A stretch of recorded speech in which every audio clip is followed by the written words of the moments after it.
Hi, Charlotte. Okay, so I'm about to make some kraut and I wanted to make a video so that you could follow along and make some for yourself. Because I know life is busy, and even though we intend to get together so that I can show you how to do it, it may not happen, and I want you to be able to make some. So here is my gift to you, just to show you the process of how it's done. Like I said, it's not hard at all. It's super easy. There's just a couple of steps that are important, so here we go. Okay, this is the first recipe. I will be making ruby red kraut. 8 cups of thinly shredded, they say green, I use red cabbage. 3 cups of thinly shredded red, I just used all red. Carrots, I'm not doing beets.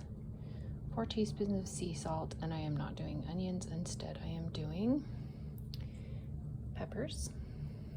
So there's my carrots, and there's my red cabbage. The second recipe I've been making is caraway kraut. This one's very simple. 1 head of green cabbage, 1 tablespoon of sea salt, and 2 teaspoons of caraway seeds. There's their good picture. I'm adding a couple of small cucumbers as well. And I forgot the caraway, I will get that. For this caraway kraut, I will be using 1 wide mouth jar. This is a weight. For this one, which, remember, this is the one I brought to camp.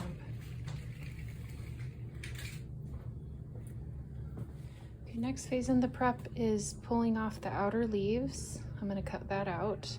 I peeled the carrots. This is more carrots than it calls for in the recipe, but I like a lot of carrots. And then I chopped the heads of cabbage, which I'll do the same for the green, into smaller pieces so that I can food process them. Now, if you don't have weights, either with that kind, you can also use the core, and I'll show you how to do that when I get to that point. All right, I use this attachment on my KitchenAid, but you can use whatever you want to shred, and I'll show you.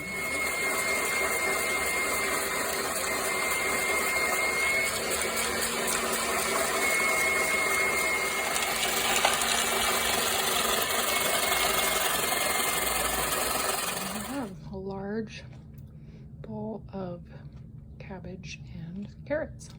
Okay, now I'm going to start my white cabbage and 2 cucumbers. I'm not going to clean it out because I don't really care if it has a little bit of purple and orange in there.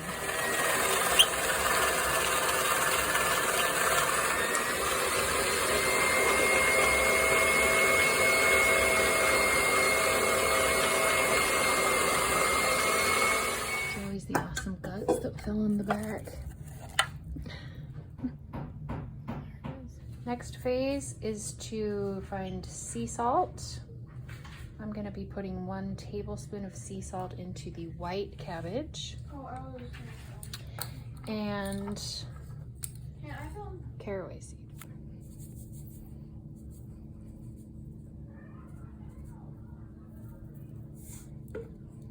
And with clean hands, going to start massaging the salt into the cabbage, squeezing it, holding it until it starts to release its juices.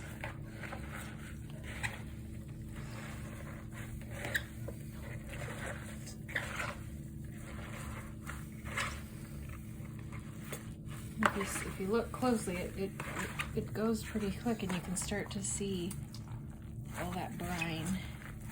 Oh, it's already making some brine.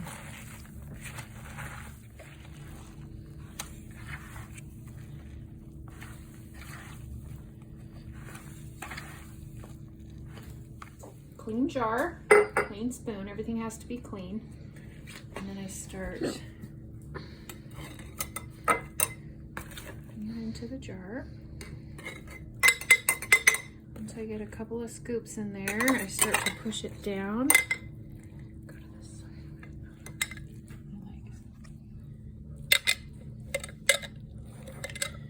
See the brine to be coming up. And then you just keep going until you get it all in there.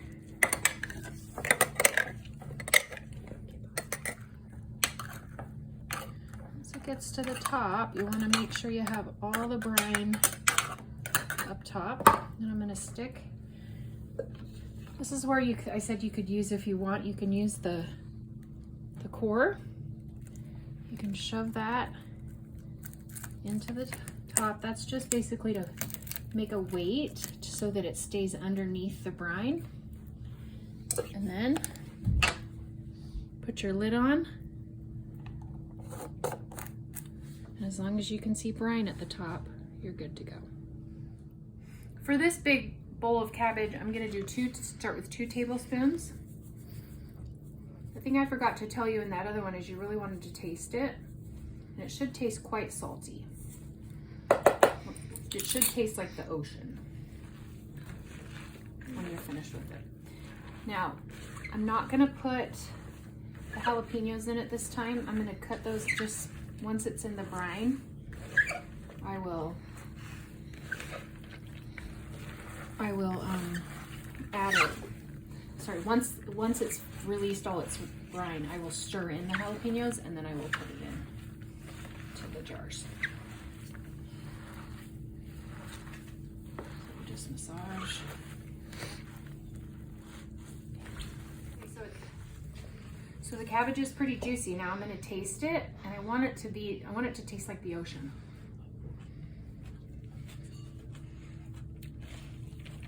Yeah, that's good. You should say, whoa, that's a lot of salt. Right before I put it in the jar, I added caraway seeds, about 1 tablespoon, and I also added hot chili pepper flakes. You don't have to do that if you don't want. After the purple cabbage and carrots were ready with all the brine massaged, I added all those spicy chilies. Again, completely optional. I added all the seeds because I like it to be spicy.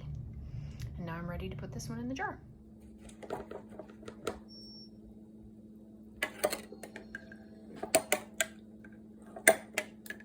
Again, you always want to push it down so that the brine comes up, and then continue to add another spoonful.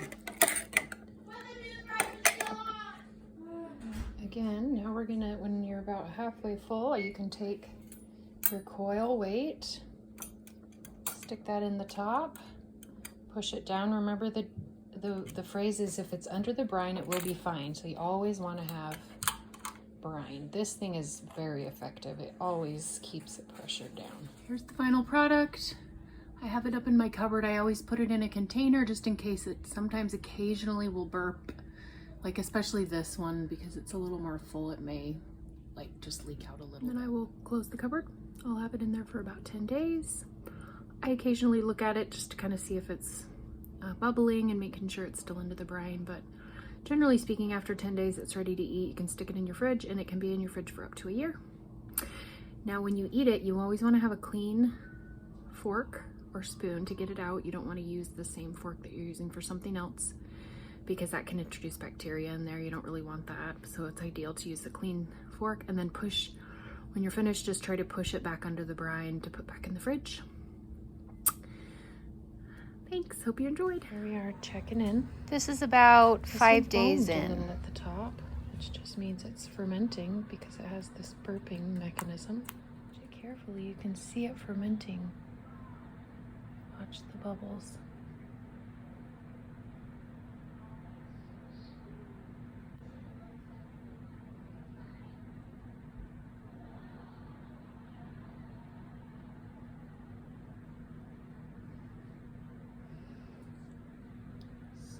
Fermenting. Here's the red,